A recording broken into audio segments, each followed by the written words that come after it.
You just had your first meeting with ASEAN foreign ministers this morning. Yes. Just lay out for me, what is Canada's priority when it comes to the Indo-Pacific, and how will you compete with EU and Chinese influence in this region?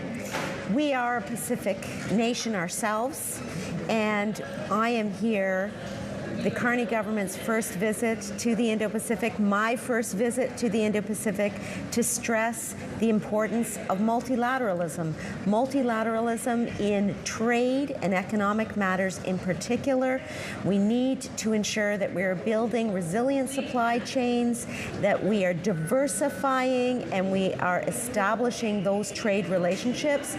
We are currently negotiating with ASEAN a free trade agreement, and we look forward to the conclusion of those negotiations. In fact, I'll be meeting with the negotiators today, as well as members of the business community, because we have to remember that there are numerous stakeholders, businesses on the ground in ASEAN and in Canada who will benefit from this free trade agreement when it is finalized. So how long can we expect? When will this thing be signed? And also, Canada already actually have pretty robust agreements with Asian countries. So how much more can this agreement actually push for expanding trade with this region?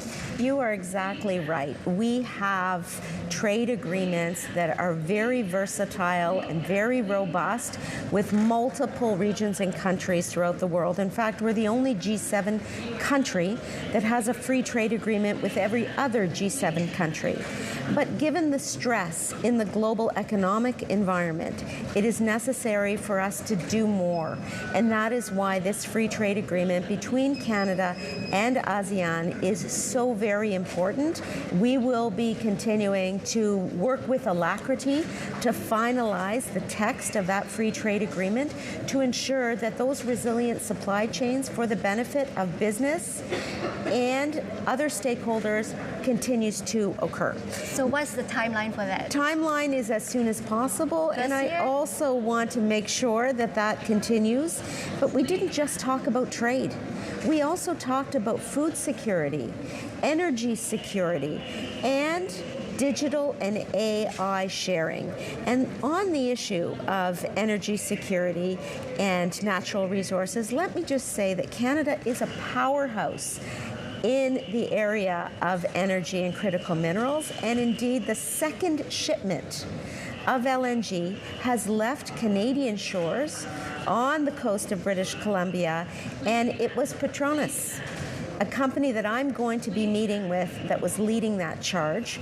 And so we're very grateful to Petronas, to Malaysian businesses, and to those who see Canada as the energy superpower that it is. Let's talk about some of the sectors that has been hit by sectoral tariffs from the US. So autos, steel and aluminum, these are sectors where Asian countries are also exporting the same products. So Asia is not likely to absorb the kind of supply from Canada. If you're reducing reliance from the US, where else will you look for market for those products? So those tariffs are hitting us as well, and we believe they're unjustified, and we're engaged in complex negotiations with the United States to address the tariffs and to ensure that we can come to an agreement.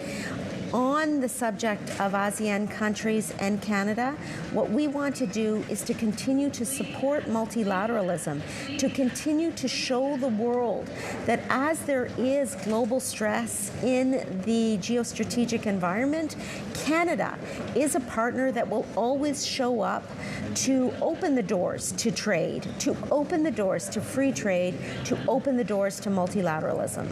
So tariffs have obviously been looming over the summit. Everyone is worried about how it will cause trade diversion. Realistically, is Canada able to meet the July 21st deadline to reach a trade deal with the United States? So those are negotiations that are occurring behind closed doors for a reason.